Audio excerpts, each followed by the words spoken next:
Qu'en est-il de l'installation d'entreprises à Malétroit, puisque tu es en charge de l'économie?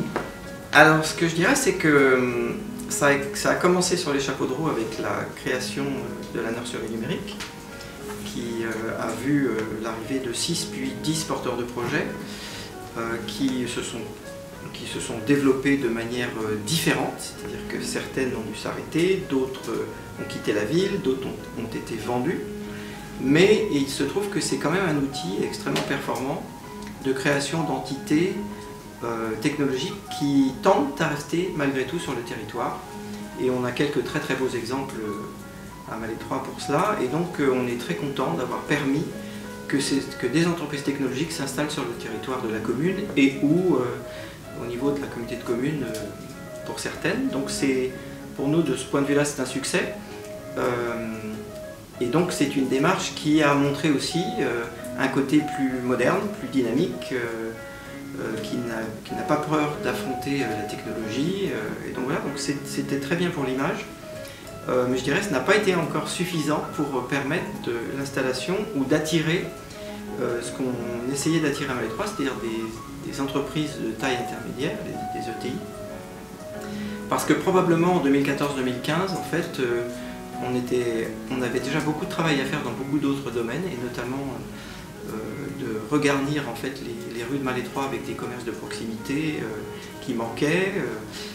d'y voir s'installer aussi des artisans, pour que en fait, la ville retrouve une attractivité importante. Et donc on estime que c'est un petit peu l'objet du prochain mandat, c'est que Malétroit est arrivé aujourd'hui à un niveau de développement et d'attractivité qui est très supérieur à celui qu'on a vu en fait en 2014, et on estime qu'il faut maintenant redoubler d'efforts pour, là cette fois-ci, vraiment essayer de faire venir des ETI, des entreprises de taille intermédiaire, sur la ville de Malétroit. Ce que tu chercheras à faire si l'équipe est réélue, c'est transformer en fait ce capital attractivité en une réalité économique sur le territoire. Tout à fait. Donc je ne dis pas que c'est quelque chose de simple. Il y a un certain nombre de lois qui sont arrivées, dont la loi NOTRe, qui définit en fait quoi doit être installé où, ce qui met un cadre qui peut se comprendre vu de Paris probablement, mais qui est assez difficile à digérer un petit peu lorsqu'on est à Malétroit ou dans les communes alentours, dans le sens où si cette loi NOTRe avait existé il y a une vingtaine, une trentaine d'années, en fait, les groupes tels que Yves Rocher ou Ubisoft ou encore n'auraient pas pu s'installer dans les communes où elles se sont installées. Donc c'est un peu contraignant, donc ça n'aide pas, puisque cette loi décide de quel type d'industrie ou quel type d'entreprise peut s'installer dans quel type de commune. Mais néanmoins, c'est pour ça que je parle d'entreprises de taille intermédiaire. Je trouve que le renforcement du pôle santé de Malétroit, et notamment la maison de santé, et peut-être dans le futur une maison de santé pour spécialistes, en fait, continuera à apporter vraiment un niveau d'attractivité important. Comme autre élément d'attractivité, on sait qu'à Malétroit il manque des capacités d'hébergement, donc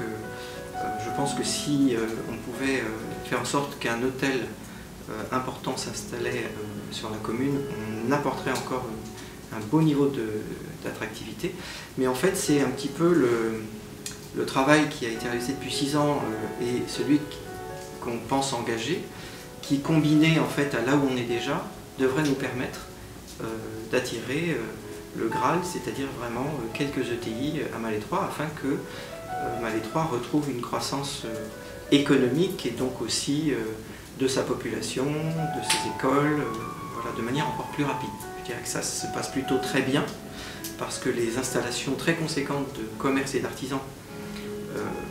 en fait changent un petit peu la ville, mais aussi apportent de nouvelles populations.